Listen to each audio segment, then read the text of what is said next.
Parla Fiorenzo Zambon, la vittima della rapina shock di San Fior. Sento sempre l'ombra dell'aggressore alle spalle, se lo prendono spero gli diano 20 anni di galera e se si avvicina da macellaio gli taglio la testa. Un banale diverbio all'origine della brutale aggressione a colpi di pietra ieri pomeriggio alla stazione di Lancenigo, vittima un senza fissa dimora e ora i residenti hanno paura, in arrivo nuove telecamere. Un B&B della droga scoperto dai carabinieri di Treviso, mentre gli agenti della squadra mobile hanno sequestrato oltre 2 kg di cocaina, raffica di arresti e denunce in tutta la Marca. Giornate di allerta per i vigili del fuoco trevigiani dopo l'arrivo del ciclone Poppea. L'evoluzione è stata seguita dalla nuova sala operativa, fulmine disintegra un albero a San Fior. È allerta e l'allerta resta arancione anche nelle prossime ore. Sorvegliata speciale la montagna dove una colata di detriti ha interessato Passo Tre Croci sopra Cortina. Autonomia, il ministro Calderoli pubblica le minacce di morte subite, ma io vado avanti, dice la solidarietà di Zaia e Conte. È arrivato il momento di accelerare, dice il sindaco di Treviso. Sono 200 le segnalazioni per maltrattamenti su animali dall'inizio dell'anno, una vergogna senza fine, e c'è l'appello delle guardie ecozoofile della Marca. Campionati europei di paraciclismo a Rotterdam, sul podio la trevigiana Francesca Porcellato, orgoglio di Riese Pio X, una vita dedicata allo sport. La rossa volante conquista un altro podio, ho voluto questa medaglia con tutta me stessa, dice. Bentrovati, buonasera telespettatrici e telespettatori di Antenna 3. Ritorniamo a San Fior per l'aggressione shock di circa una settimana fa, era martedì sera. Oggi per la prima volta parla Fiorenzo Zambon, che è stato dimesso dall'ospedale la vittima. Lo ha fatto ai microfoni di Marta Marangon con Nicoletta Rizzetto. Zambon parla di un'ombra perennemente sulle spalle, ma si rivolge anche con parole durissime al suo aggressore. Sentite. Il dolore è un disastro, tutto rotto, spalle, costole, schiena, bacino, le braccia. È stato dimesso dall'ospedale Fiorenzo Zamboni, il 76enne ex macellaio di San Fior, picchiato selvaggiamente martedì scorso da un uomo che l'ha rapinato della collana e del portafogli. 6 costole rotte, un polmone perforato, lesioni al fegato, botte ovunque. Ci vorranno parecchie settimane per guarire, ma per cancellare il ricordo di quei momenti terribili probabilmente non basteranno mesi né anni. Le immagini dell'aggressione sono sempre lì, nitidissime, un'ombra che non lo lascia mai, come quella che gli si è avvicinata quella sera nel giardino di casa. Vedo un'ombra un po' indietro là, a metà cortile, che viene avanti di corsa. Mi sono girato un po' di più, con tutte e 2 le mani mi ha buttato su per il cancello e per il portacancello lì, la colonna, che è di ferro. E mi ha fatto male la schiena e subito sono andato seduto per terra, no, sull'angolo, e ho cercato di proteggermi, ma lui mi dava di quelle botte. È stata 1,85 m, anche di più, pesava tanto perché era grosso, ma era agile. E dopo portava i guanti con la rete di ferro, mi ha rovinato tutto quello con la rete, fino qua. Mi ha dato 3-4 pugni dallo stomaco e tutto qua davanti. E dopo, per la colonnina, mi tenevo bene, sono coperto bene, non riuscii a darmi, anche qua ho reagito un po', no? E dopo mi metteva sempre su un braccio, e allora mi ha toccato a muovere, mi è dentro col braccio e mi ha preso la colonnina. L'uomo è poi fuggito in direzione della piazza. Zambon non è riuscito a vederlo in volto. Il rapinatore infatti indossava un passamontagna nero con solo 2 piccoli fori per gli occhi, ma alcuni dettagli gli sono rimasti impressi nella mente. Tutto coperto, tutto di nero, quei guanti, però sono riuscito all'odore della pelle, così, perché aveva i guanti fin qua e le maglie fin qua. Quindi gli è rimasto impresso l'odore di questa persona? Sì. Le indagini dei carabinieri continuano a ritmo serrato. Dopo l'aggressione un testimone avrebbe visto un uomo fuggire a bordo di un'auto. Ci sono poi le immagini della videosorveglianza. Nulla viene tralasciato e tutta la comunità spera che il responsabile venga presto assicurato alla giustizia. Vorrei dire che adesso 20 anni di guerra. Tentato omicidio? E se mi capitasse di ting, io sono un macellaio e taglio la testa. Ci sarebbe invece un banale diverbio all'origine della brutale aggressione a colpi di pietra ieri pomeriggio alla stazione di Lancenigo, siamo in comune di Villorba, vittima un senza fissa dimora, e ora tra la gente c'è paura, soprattutto tra i genitori che qui portano i figli a prendere il treno. Un banale diverbio per una sigaretta all'origine della violenta aggressione di ieri pomeriggio alla stazione dei treni di Lancenigo. Vittima un uomo senza fissa dimora che alla stazione vive assieme all'anziana madre. Ci racconta l'accaduto ma non vuole essere ripreso dalla telecamera. È stato ferito alla testa e alle gambe con una pietra, ci dice, da uno straniero che gli aveva appunto chiesto una sigaretta e che al diniego si è scagliato prima contro la bigliettatrice automatica e poi afferrato un grosso sasso contro di lui. Le ferite sono ben visibili nel corpo come nell'animo di una vita ai margini. L'aggressore è fuggito, sull'episodio indagano i carabinieri. Rimane lo sconcerto per un atto di violenza gratuita in pieno giorno in un luogo, la stazione ferroviaria, più volte al centro delle lamentele dei viaggiatori per il degrado. Non è presidiata, non c'è biglietteria né bar, le lampade sono state divelte come alcune telecamere. Sicuramente ci sarebbe bisogno di più attenzione per questa stazione qua, dei controlli, delle telecamere, in modo da tenere sotto controllo i ragazzi che vengono a scuola, che tra poco cominciano, e quindi sono un po' preoccupato, ecco, questo sì, perché aggressioni come questa che è successa ieri, no? Spero che non avvengano neanche più, perché sennò mandare i figli a scuola con gente che gira così è preoccupante. Al momento mi sembra tranquillo, mi auguro che con l'andare dell'inverno, con l'arrivo del buio, non sia troppo tragico rientrare alle 7:30 di sera, ecco, questo sì. Ad essere preoccupati sono soprattutto i genitori dei tanti ragazzi che qui prendono il treno e che tra poche settimane, con la riapertura delle scuole, saranno migliaia. Anche oggi abbiamo incontrato diverse mamme che accompagnano i figli e prima di allontanarsi aspettano che siano saliti sul treno. È un pensiero continuo.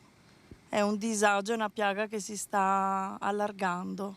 Ne sono successe di tutti i colori quest'estate e quindi siamo preoccupati. Siamo preoccupati, sì. Non ho altro da dire.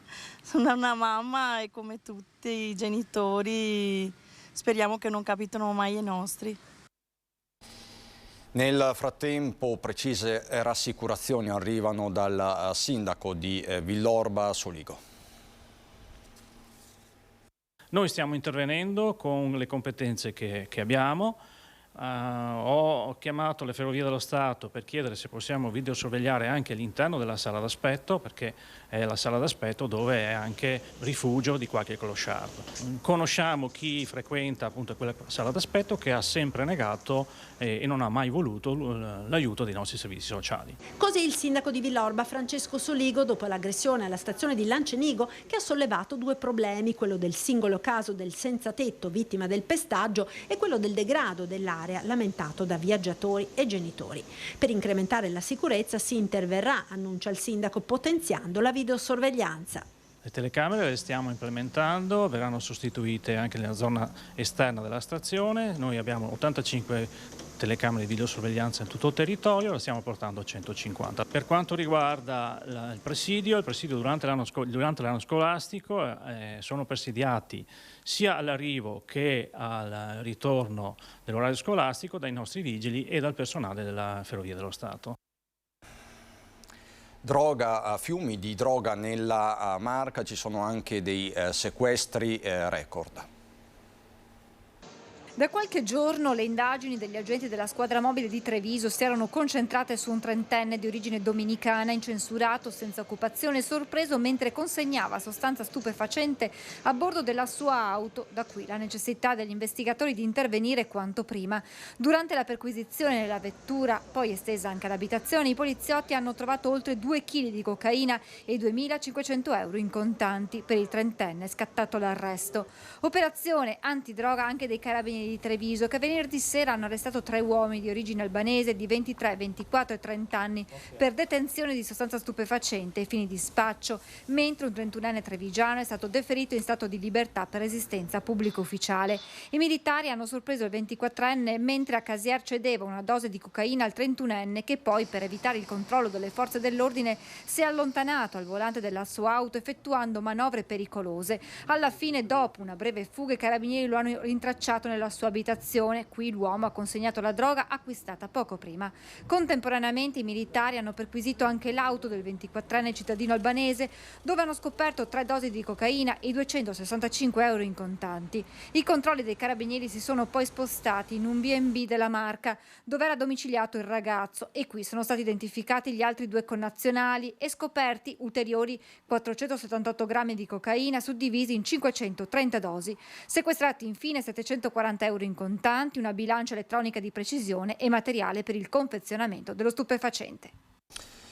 E c'è una alert persona scomparsa, si tratta di Rosetta Cais, 73 anni, scomparsa nel primo pomeriggio. Si trovava al pronto soccorso dell'ospedale Cafoncello quando verso le 14 si è allontanata volontariamente. È stata avvistata intorno alle 16 nei pressi della chiesa votiva in direzione del centro in stato confusionale. Rosetta indossa una maglia, maniche corte a fondo grigio con delle stampe floreali. Alto 1,65 m, corporatura media, capelli grigi, occhi verdi, pochi denti. Chiunque la vedesse può rivolgersi alle forze dell'ordine che avvertiranno la famiglia. Per i familiari infatti sono ore di angoscia, familiari con cui siamo in contatto, quindi si cerca questa donna. Rosetta si chiama Rosetta, quindi chiunque avesse delle informazioni in merito è pregato di contattare le forze dell'ordine.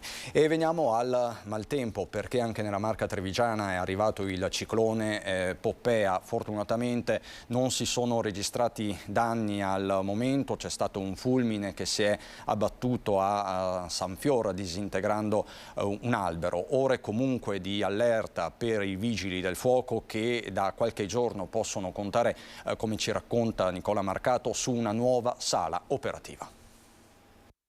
È arrivato meno e va bene così. Tutti con il naso all'insù per guardare il cielo. Con l'arrivo del ciclone Poppea si temono bombe d'acqua, grandine e raffiche di vento, ma facendo gli scongiuri per ora è arrivata solo della pioggia, nonostante la Protezione Civile abbia riconfermato per oggi e domani l'allerta arancione nella Marca. In queste ore non erano in pochi ad essere angosciati dopo le ultime tempeste che hanno devastato abitazioni, auto e coltivazioni. Fortunatamente per ora nulla di anomalo, tranne in via Cadore a Sanfior, dove un fulmine ha incenerito un albero poco lontano da un'abitazione. A confermare comunque una situazione sotto controllo è il vicecomandante di Treviso Giuseppe Quinto dalla nuova sede della centrale operativa dei Vigili del Fuoco. Anche la mattinata è andata via liscia, abbastanza liscia, nel senso che non abbiamo fatto interventi particolari e speriamo che continui così. Una sala operativa collegata con tutti i distaccamenti del territorio nazionale e della provincia. Da queste 4 postazioni i Vigili del Fuoco di Treviso sono in grado di smistare tutte le emergenze 24 ore su 24. Prima partenza 86. Hai compreso? Come vedete, da questa sala operativa abbiamo la possibilità di tenere sotto controllo e monitorato l'andamento delle previsioni meteo, cioè quindi sappiamo come può evolvere la situazione nelle ore immediatamente successive a questo momento, e nello stesso tempo possiamo anche tenere sotto controllo gli interventi dei comandi a noi più vicini. Il pensiero torna poi all'allerta di questi giorni, ma i vigili del fuoco sono pronti ad ogni intervento. Oggi siamo una cinquantina di unità operative come vigili del fuoco permanenti, ma possiamo contare anche sui 2 distaccamenti volontari che all'occorrenza potremmo eventualmente attivare. Nell'allerta una eventualità è che ci possano essere delle bufere di vento. Il comando fa una raccomandazione. Segnalare magari preventivamente se dovessero esserci degli alberi o comunque della vegetazione già danneggiata ed evitare che poi si vadano a sommare questi interventi in un periodo di richieste elevate contemporanee da parte di tutti gli utenti. E vi dobbiamo dare conto anche di un'operazione, di una nuova operazione della Guardia di Finanza di Treviso, confiscati beni per quasi 700.000 euro, 4 i condannati. 6 automobili, 2 partecipazioni societarie e 2 immobili a San Donà di Piave sono i beni confiscati dalla Guardia di Finanza di Treviso per un totale di circa 676.000 euro. Intervento delle Fiamme Gialle che su delega della Procura della Corte d'Appello di Venezia ha portato alla condanna definitiva di 4 persone per una frode fiscale commessa tra il 2011 e il 2017 in provincia di Treviso. Il provvedimento arriva a termine dell'operazione Metal Connection, coordinata dalla Procura di Treviso, che nel 2017 aveva consentito ai finanzieri del gruppo del capoluogo di bloccare un giro di fatture false per circa 5 milioni di euro e arrestare 3 persone che gestivano 5 imprese nel Trevigiano operanti nel settore della carpenteria metallica. Queste avevano emesso fatture per operazioni inesistenti ad altre aziende della marca, al fine di consentire l'evasione di imposte sui redditi e IVA per 1.700.000 euro. Le indagini avevano portato a delineare il meccanismo di frode incentrato sull'utilizzo di società cartiere, amministrate cioè da prestanomi, prive di sede e attività economica e aventi solo il fine di emettere fatture di comodo in favore di altre imprese intenzionate a pagare meno imposte. Con la condanna sono state inflitte pene per un totale di 83 anni di reclusione per reati di emissioni di fatture false, omessa dichiarazione e occultamento di scritture contabili. E per le Fiamme Gialle è stata una estate di attenzione, di allerta sul fronte delle truffe, tanti malintenzionati in azione e dalla Guardia di Finanza arriva un monito soprattutto ai risparmiatori. È importante che i promotori finanziari abbiano sempre un volto e una sede verificabili. In secondo luogo è bene vagliare con estrema attenzione la documentazione che viene esibita. Sono queste le 2 principali raccomandazioni che arrivano dalla Guardia di Finanza, che invita le persone a fare attenzione a non incappare in truffe. Tante infatti le operazioni delle Fiamme Gialle nell'ultimo periodo, che hanno oggetto proprio raggiri ai danni di persone comuni, spesso in difficoltà economica.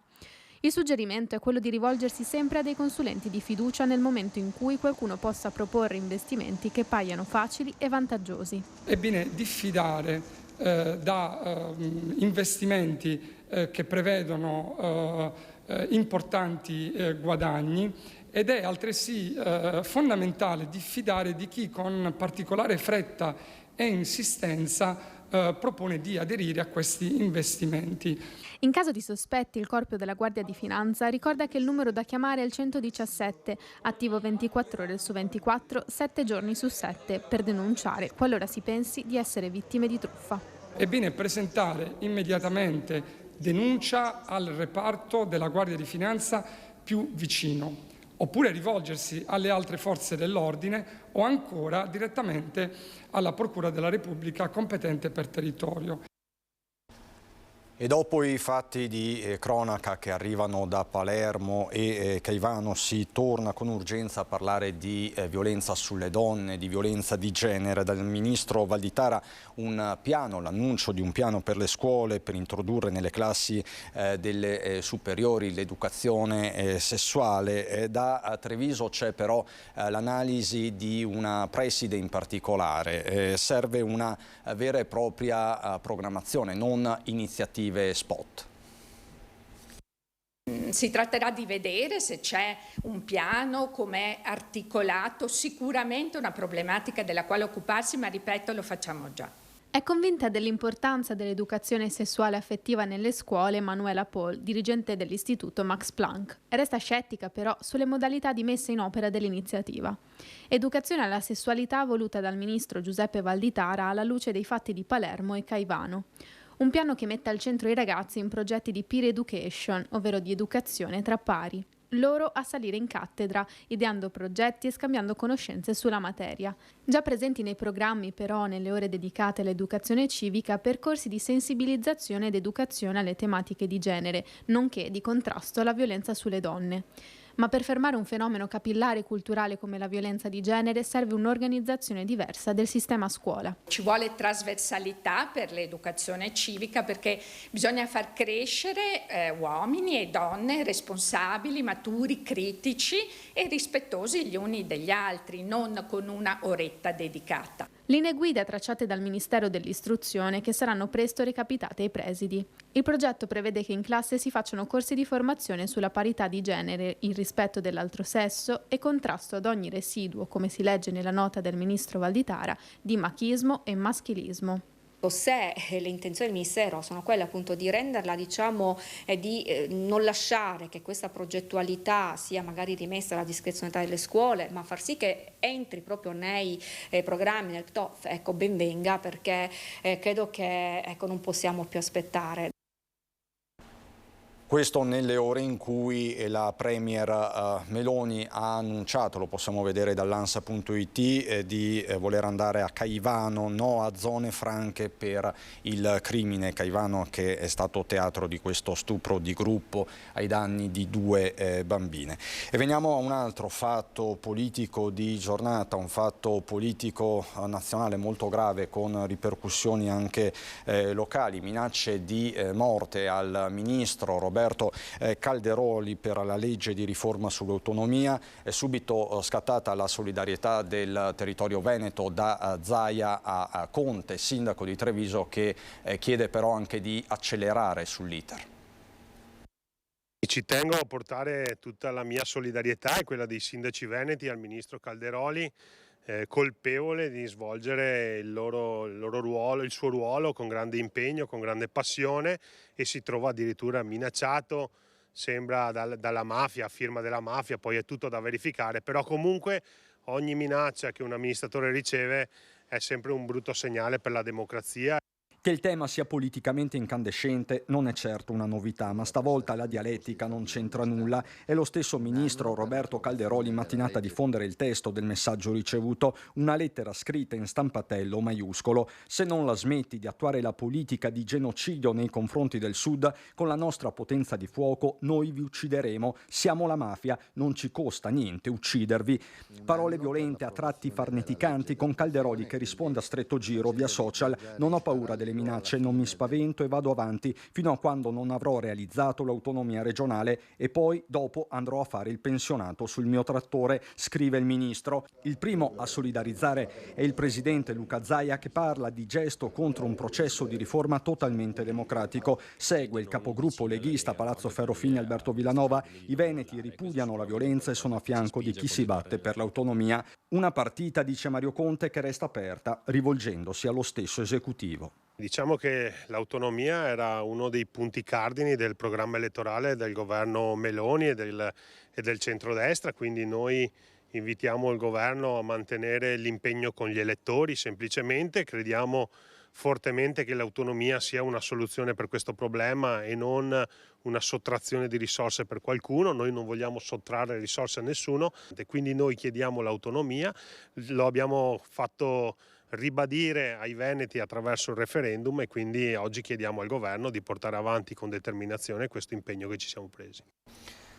Parliamo adesso di animali, voltiamo decisamente pagina. Ci sono ancora tanti e troppi maltrattamenti.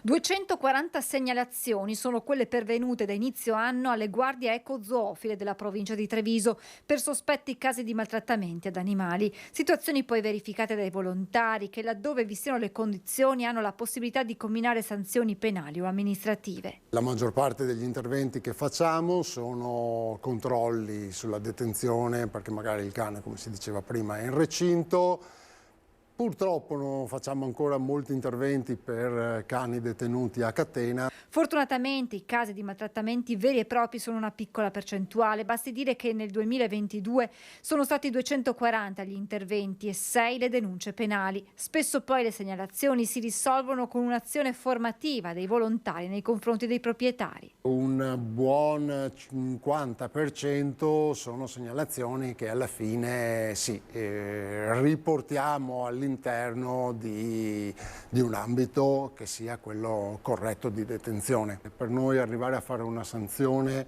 o una denuncia fondamentalmente è una mezza sconfitta. Perché? Perché è molto meglio riuscire a parlare col proprietario dell'animale che non è tenuto nella maniera idonea e riportarlo su un ambito idoneo. Fondamentale resta la collaborazione dei cittadini perché segnalino situazioni sospette. Basta inviare una mail alla nostra associazione e, come tutte le altre forze di polizia, è nostro obbligo e dovere dopo andare a fare le verifiche sulla stabulazione dell'animale. L'importante è segnalare. Non giratevi dall'altra parte. Non giratevi dall'altra parte. Lo sport con le soddisfazioni, le grandi soddisfazioni che sono arrivate da Rotterdam, dai campionati europei di paraciclismo, ancora una volta a brillare la stella di Francesca Porcellato, orgoglio di Riese Piodecimo, che si racconta e racconta la sua emozione ai nostri microfoni. È stata una grande vittoria perché per paradosso sono stata campionessa olimpica più volte, campionessa mondiale molte volte, ma mai avevo raggiunto l'oro al campionato europeo e dunque ho centrato anche questo. Era l'unico oro che mancava alla mia carriera, adesso c'è. Grande soddisfazione per una lunghissima carriera che è iniziata quando aveva 18 anni. 3 le discipline a cui si è dedicata: atletica leggera, sci di fondo e paraciclismo. A 53 anni i numeri parlano da soli. 11 partecipazioni ai Giochi Paralimpici, 14 medaglie olimpiche, 16 europee, 15 mondiali. Ultimo, in ordine di tempo, l'oro a Rotterdam per i 40 km di gara in handbike. Avevo fatto il giorno prima la gara a crono ed era stato argento, 2 giorni prima avevo corso il team relay ed era stato argento. Ormai con mio marito ci abbiamo scherzato perché ci scherzavamo da tempo, insomma la saga degli argenti non finisce. Durante la gara in linea però ero agguerrita, non so, avevo qualcosa dentro di me che diceva è ora di smetterla con questi argenti, dobbiamo cambiare colore e voglio un colore più bello dell'argento. Una medaglia d'oro attesa e desiderata, scalzando la campionessa del mondo in carica. Originaria di Riese Piodecimo, ma da anni residente a Valeggio sul Mincio, in provincia di Verona, Francesca Porcellato, dopo l'incidente avvenuto da bambina che l'ha privata dell'uso delle gambe, non si è mai fatta abbattere allenandosi con determinazione. Gli allenamenti sono 11 mesi all'anno, 7 giorni su 7 a settimana e per 3-4 ore al giorno. Dunque dietro a queste gare c'è una grande preparazione e un'attenzione al mezzo meccanico, alla nutrizione, al riposo. Insomma c'è un grande lavoro dietro a questi risultati. E nonostante il risultato di Rotterdam, resta ancora un'incognita la sua partecipazione alle prossime Paralimpiadi, ma la volontà dei tifosi è quella di rivedere la rossa volante tra le piste di Parigi 2024. Ho una buona notizia da darvi, un aggiornamento di cronaca. Vi ho parlato in apertura di questo telegiornale della donna scomparsa nel pomeriggio. Si era allontanata volontariamente dall'ospedale Cafoncello, una donna di 73 anni. Ebbene, è stata ritrovata, ce lo comunicano proprio in questi secondi i familiari che sono in contatto con la nostra Edi Caliman. Quindi rientra l'allerta persona scomparsa di cui vi abbiamo dato conto poco fa. Adesso andiamo a Belluno.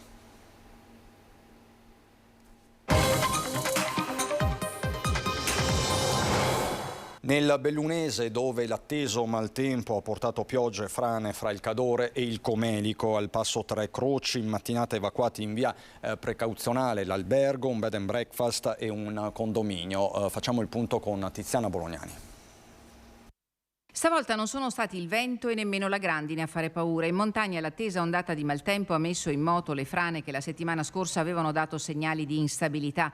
La situazione più critica è il passo Tre Croci a Cortina d'Ampezzo, dove il movimento di detriti e fango a ridosso della regionale 48 ha costretto in via precauzionale l'evacuazione dell'omonimo albergo, di un bed and breakfast e di un condominio. Una settantina di persone sono state trasferite in una palestra di Cortina messa a disposizione dal comune.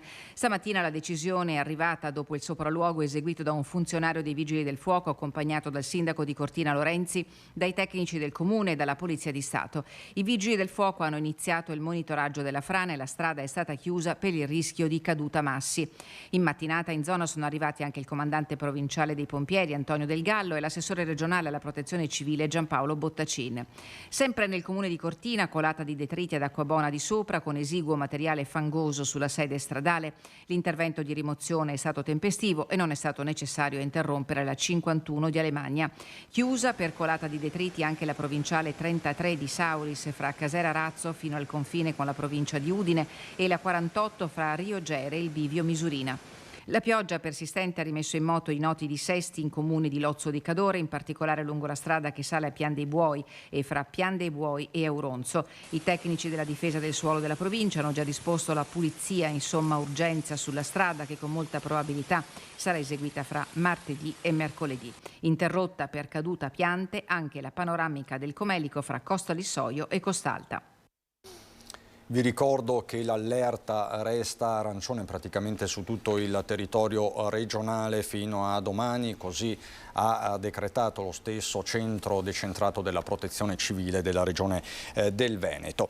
E voltiamo pagina, cambiamo decisamente argomento, è andata in porto la ricerca dell'impresa a cui spetterà il compito di realizzare la pista di bob a Cortina. La scelta finale è caduta sulla WeBuild, gruppo multinazionale italiano che opera nel settore delle costruzioni, che ha ricostruito in breve tempo il ponte Morandi a Genova.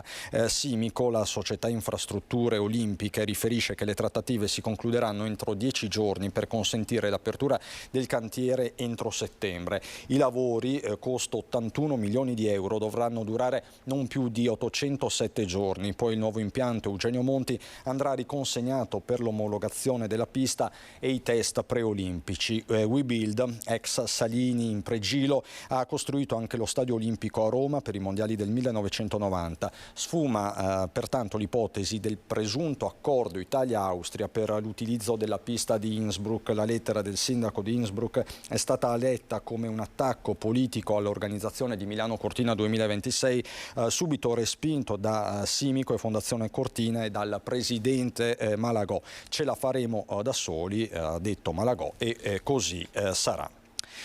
Finalmente è ufficiale, la misura Investi Scuola sarà riproposta al 100% grazie allo sforzo di provincia, Consorzio BIM Piave, Dolomiti Bus e Fondo Welfare, un servizio primario per le famiglie sulle quali peserà tuttavia il rincaro del 18% delle tariffe richiesto da Dolomiti Bus. Si è fatto il possibile e l'impossibile per garantire agli studenti delle superiori Investi Scuola, la misura che anche per il prossimo anno consentirà il trasporto da e per la scuola a tariffe calmierate. La comunicazione è arrivata nel primo pomeriggio a Palazzo Piloni. Dal 1 settembre l'abbonamento mensile per tutti costerà 42,60 €, 349 per 10 mesi. Gratuito il servizio urbano garantito dalle navette. Bisognava arrivare alla cifra di 1.087.000 € e il cerchio si è chiuso grazie all'ulteriore contributo del Consorzio BIM Piave, che interverrà con 400.000 €, alla disponibilità del Fondo Welfare 20.000 €, di ulteriori 277.000 € della provincia, che ha potuto attingere al fondo per le strade ex ANAS, quest'anno passato da 5 a 6,2 milioni di euro.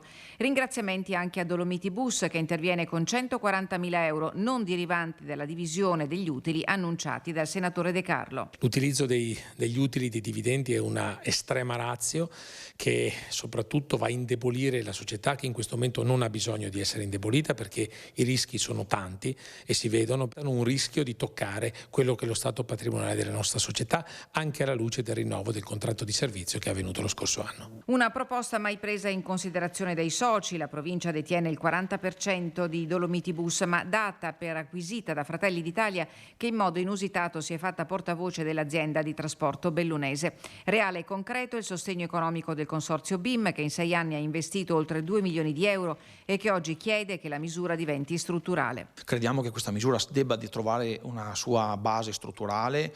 Io andrei anche oltre 6 anni, deve essere strutturale, che vada avanti per sempre, anzi ogni anno con un qualche miglioramento in più. Io credo si possa fare. C'è sicuramente da fare un ragionamento col Fondo Comuni di Confine.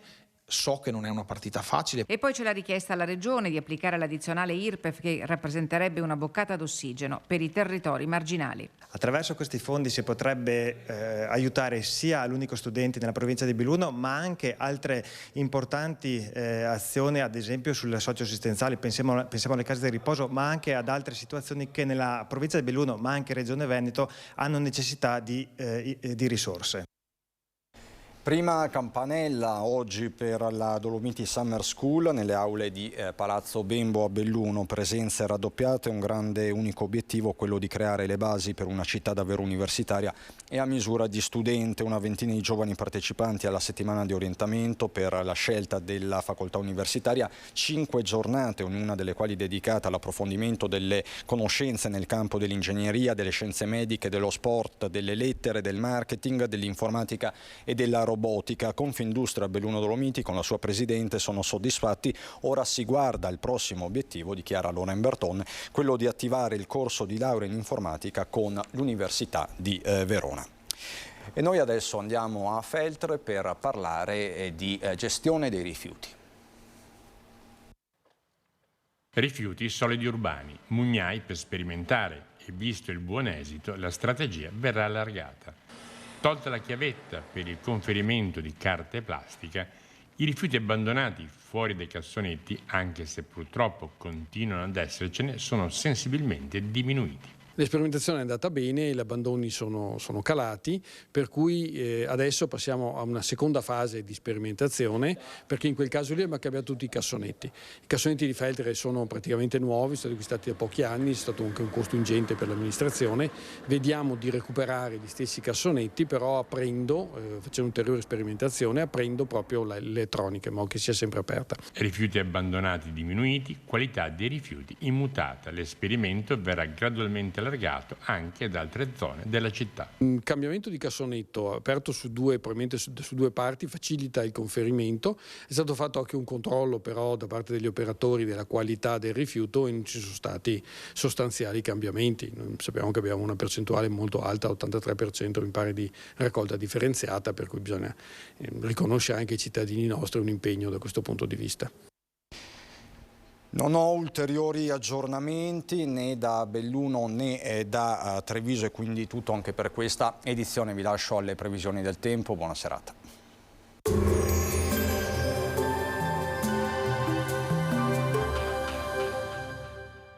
Portaci gli oggetti, i mobili, i vestiti che non usi più. Da noi, guadagni. Ex novo mercatino dell'usato. Aperto 7 giorni su 7, via Vicenza 23, Vede Lago. Benvenuti al Meteo. Il vortice ciclonico insiste sull'Italia, forte maltempo e valori termici in picchiata. Vediamo insieme il dettaglio di martedì 29 agosto. Sul Veneto condizioni fortemente perturbate con piogge battenti, temporali anche forti e non sono escluse grandinate. Verso fine giornata tendenza a diradamento fino all'esaurimento delle precipitazioni. Vento moderato dai quadranti settentrionali, temperature in ulteriore lieve diminuzione, minime sui 14-18 gradi, massime tra 18 e 22 gradi all'incirca. Spostiamoci ora sul Friuli Venezia Giulia, anche in questo caso cielo coperto con rovesci un po' dappertutto, le piogge saranno da deboli a moderate. Temperature minime tra 16 e 18 gradi, massime sui 20-22 gradi. Infine diamo uno sguardo alla situazione del Trentino Alto Adige, dove sarà nuvoloso e piuttosto fresco, con rovesci sparsi, a tratti anche abbondanti. Concludiamo con le temperature. Le minime saranno intorno ai 16 gradi, le massime intorno ai 23 all'incirca. Dal meteo per ora è tutto, vi do appuntamento a un nuovo aggiornamento.